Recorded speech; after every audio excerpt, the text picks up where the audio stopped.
On the 10th anniversary of the explosion of the USS Maine, calls to raise the ship were heightened. In July 1910, the United States Army Corps of Engineers initiated their plan to raise the Maine. The mast of the Maine was then brought here to Arlington, where it was placed in a granite base and the names of those who perished were inscribed onto it. Behind the memorial are 2 bronze mortars that were captured from the Spanish. President Woodrow Wilson dedicated the memorial on May 30th, 1915.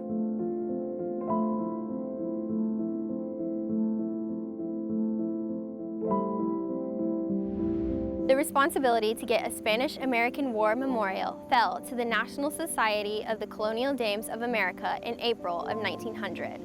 A design was submitted to the Quartermaster General and the Secretary of War, which was approved. Funds for the memorial were privately collected by the Colonial Dames. On May 21, 1902, President Theodore Roosevelt delivered the main address at the dedication ceremony.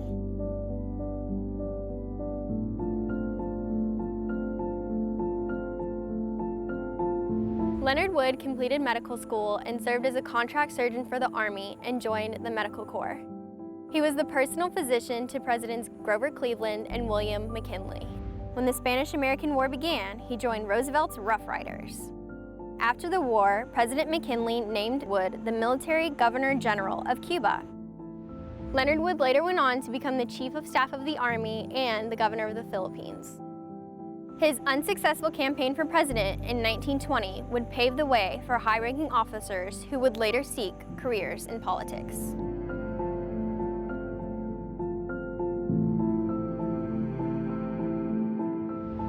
William Sampson grew up poor, but with the assistance of Congressman Edwin Morgan, he was able to gain admission to the United States Naval Academy. Sampson served as the Assistant Superintendent of the United States Naval Observatory and the Superintendent of the Navy. After the explosion of the Maine, President McKinley appointed Sampson to the Court of Inquiry to investigate the explosion.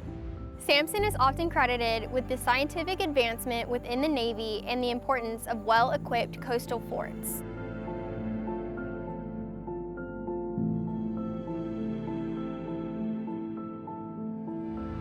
Section 21 is often referred to as the nurse section, as it is the final resting place for 653 nurses who served throughout history and throughout all branches of the armed forces. It was established in 1899 for the burial of nurses who died while in service during the Spanish-American War. This section is overlooked by the Spirit of Nursing, which appears to gesture towards the section that she overlooks. The dedication for this memorial took place in 1938.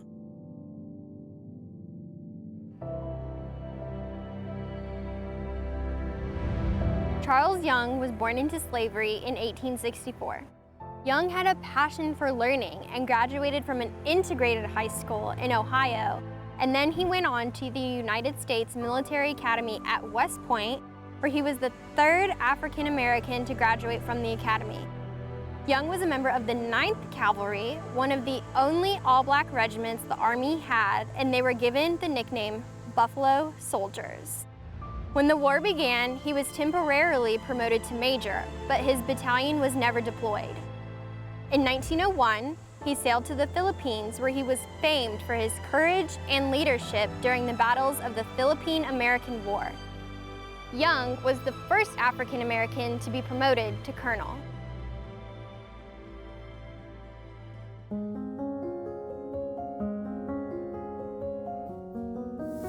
Anna Maxwell trained at the Boston City Hospital Training School for Nurses. Maxwell served as the superintendent of nurses at hospitals in Montreal, Boston, and New York. She went on to found the nurses program for the Presbyterian Hospital in New York City, which would later become Columbia University's School of Nursing. At the beginning of the Spanish-American War, Maxwell petitioned the Surgeon General to allow her and other nurses to station themselves in U.S. military hospitals and implement sanitation stations. Based on these experiences, Maxwell's book, Practical Nursing, went on to shape the nursing practices of World War I. Due to her impact on the Spanish-American War, as well as World War I, she was later dubbed the American Florence Nightingale.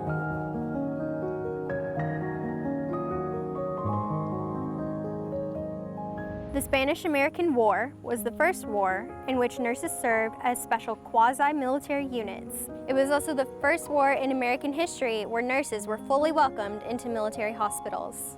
Nurses would often work 14-hour shifts and had to provide their own uniforms.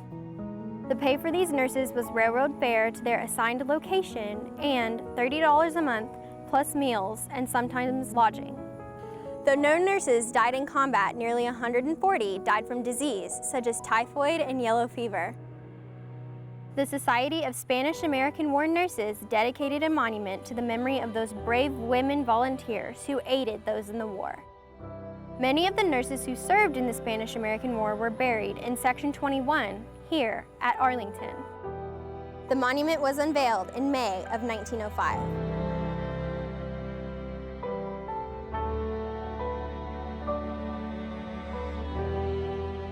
At the outbreak of the Spanish-American War, Ana Campos enlisted as a nurse.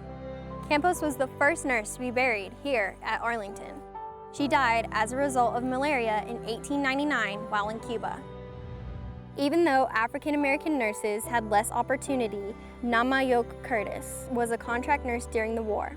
She was recruited by the Surgeon General to recruit more African-American nurses. She continued to serve as a nurse to natural disaster responses after the war.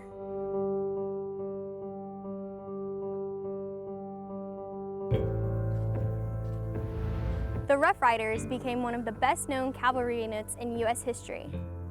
Their official name is the 1st United States Volunteer Cavalry. They were led by Theodore Roosevelt. The monument was erected in 1906 and overlooks a section of the cemetery filled with graves from the Spanish-American War.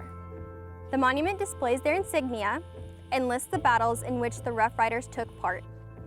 It also lists all of the Rough Riders who lost their lives during the Spanish-American War.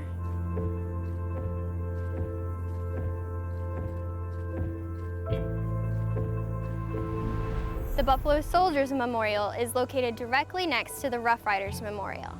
Sources disagree on the origin of the nickname, but it's likely a nickname Native American warriors gave to the black soldiers they fought or encountered in the West.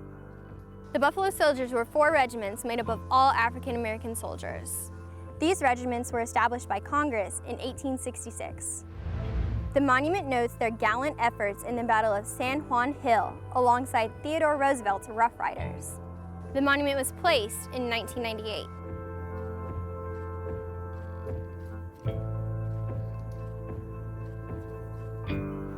When the Spanish-American War broke out, Charles Pierce was assigned to the Office of Identification and the U.S. Army Morgue in Manila, Philippines. While in Manila, he perfected new techniques for identifying war dead, which included maintaining accurate records and transferring remains stateside for proper burial. By 1908, he returned to the United States, where he relinquished his position in the Army and became a minister. He was later recalled for service in World War I and was named chief of the newly created Quartermaster Graves Registration Service. He is the founder of the Army's modern mortuary affairs system and recommended the implementation of dog tags. He died in 1921 while serving in France.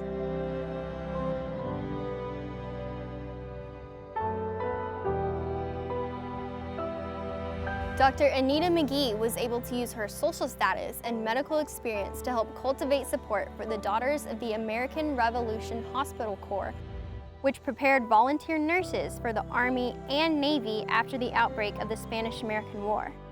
She was instrumental in petitioning the Army Surgeon General to allow qualified nurses into base hospitals. She was then appointed to be the acting assistant surgeon of the U.S. Army, which gave her more jurisdiction over the Army Nurse Corps, which she created. Dr. Anita McGee was the only woman to wear an officer's uniform during the Spanish-American War. Throughout her career, she defied social norms, and she later helped pave the way for future female doctors and nurses in the military.